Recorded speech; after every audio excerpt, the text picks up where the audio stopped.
Hey, hey, hey! Welcome to Star's Train of Thoughts. This podcast is dedicated to putting out content about empowerment, self discovery, and personal development. This platform, I'll also be sharing my stories and experiences with my faith, anxiety, personal struggles, and everything in between. So buckle up, get ready, because the next episode's coming up.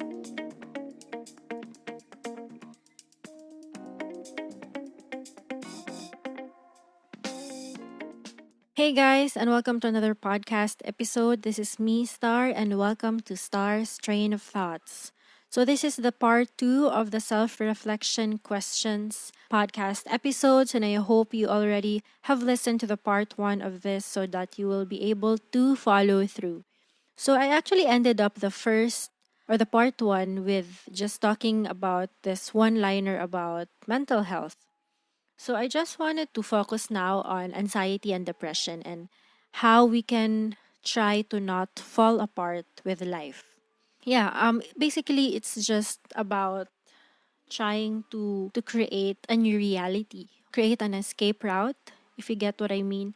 Try to think of a way to divert yourself or to remove yourself from all the triggers or to whatever situation that you are in or whatever circumstance or emotion that you are dealing with. You have to know how to deal with the next falling episode or with the next falling or the sinkhole that you are going through. And I know how anxiety can actually be manifested in a lot of different ways. I've experienced it many different times with different levels, with different severity, and with different triggers. And it's not going to be the same effect on you. You might be able to come out of it faster than the other episode, but it's not going to be the same and it's not going to be manifesting in the same way. And anxiety actually is a constant presence. Sometimes it will not manifest, or sometimes you won't feel it, but it's actually there. It's just, its presence is there. And sometimes you have this fear inside of you. I don't know if you can relate with this, but you have this fear in you that you're just scared or you're afraid that somehow it's going to be triggered. You'll end up getting anxiety again because sometimes it's the feeling or you feel like there's a cloud that it won't just leave you alone.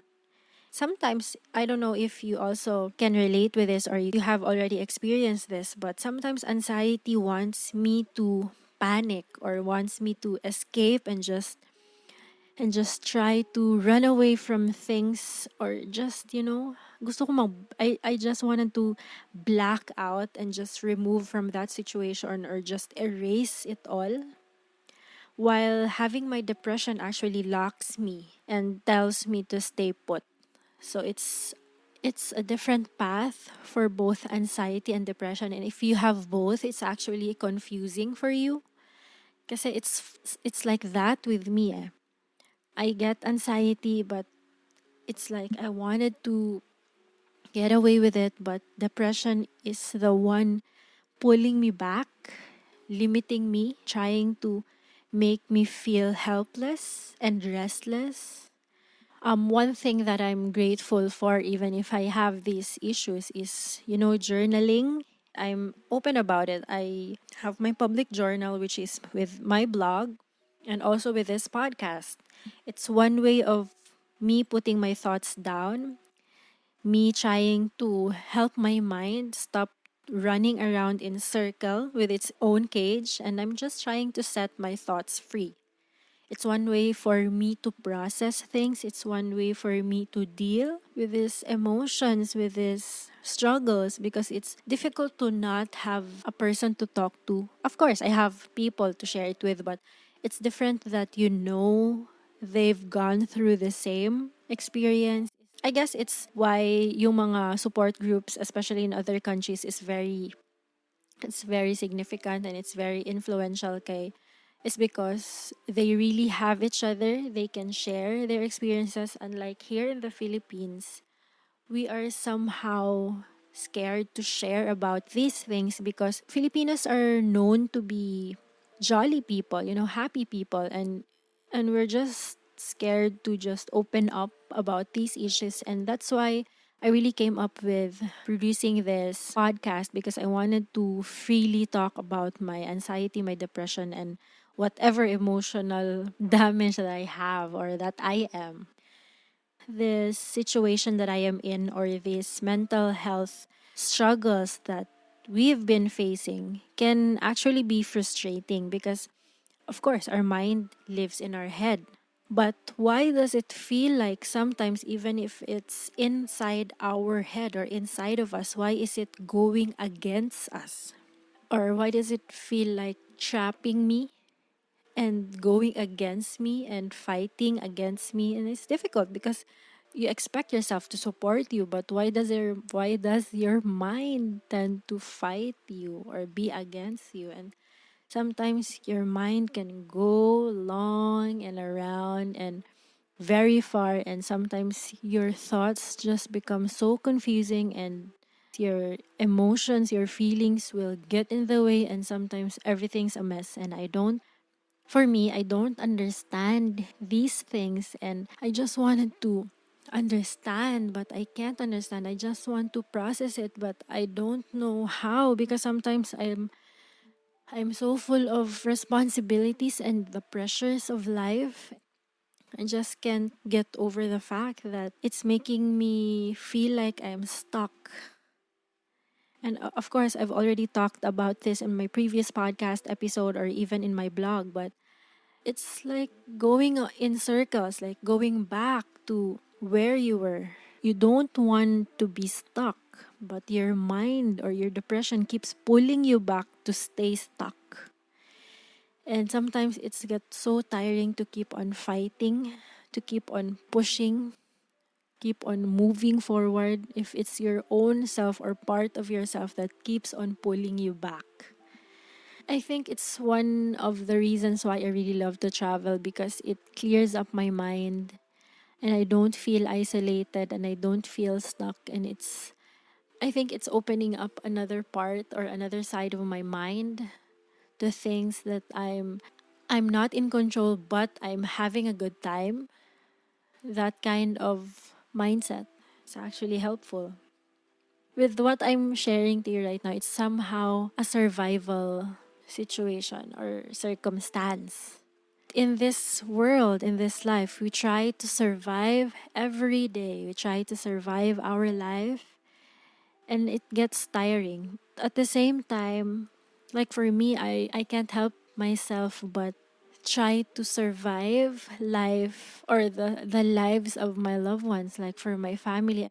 My personality kasi, I have this attitude where I want to make things easy for my family. That's why when I see them struggling or I see them having a difficult time, I try to make it easy for them. I try to help them. I try to make things easy for them. I get out of my way to just do what pleases them. And sometimes I question myself na, what about me? I just don't try to think about that or think that way, because I just really want to put them first all the time. But sometimes, the things that happens, the struggles in life, it can lead me to be crazy sometimes. But I guess with, having too much time reflecting and analyzing things, it helped me to know that the most important thing is to give myself permission to breathe and to just be at my own pace. But with this, the situation that we are in, the limitations that we have because of this pandemic, it actually causes me to think otherwise. But I really wanted to handle this negative thoughts and put them in the light, because I don't want to keep on abusing my emotions, keep on babying my emotions, because I tend to do that sometimes. I don't know if it's a coping mechanism for me or I do it to suppress or something. I don't even want to think about it anymore. Yeah, sometimes some days are miserable, some days are fine, some days are great, but I just don't want to keep on feeling these things like I have to hide a certain part of myself, because I have really made it a point to really understand and bring it along with me, the thought that when I try to be vulnerable, it actually makes me stronger. And I don't mind anymore people knowing about my vulnerabilities, my weaknesses, because I know I'm human and I'm not ashamed of my mistakes and my flaws. Yeah, it's just that sometimes I'm just tired of being tired. Even though it's what I feel or it's what I'm experiencing at the moment, I don't want it to control me. I try to fight it. And it's really important that we acknowledge it at first, we identify it first, because in that way we get to push it aside and really focus on the small things and be grateful with the little blessings that God has given us. Because amidst of every negative things or situation, God have already given us the greatest gift of all, and it's Jesus and his overflowing grace. And yeah, even though the present may be hard, the past may be difficult and dragging, but let's continue to be excited about life and the future, because this pandemic is just one part of our life and it's not going to be the end of our lives. And it's something that I think God made use to really help us discover a lot of things, important things like time, that money isn't everything, and that health is a priority, and the list goes on. This is just what I wanted to talk about the self reflection podcast episode. I just wanted to repeat what I mentioned in the self reflection part 1, where I mentioned mental health is not about the absence of mental illness. It's really important that we take time to assess and evaluate our mental states, because it's going to affect the overall well being of our life. So, yeah, that's it. Thank you for listening and have a great day. Bye.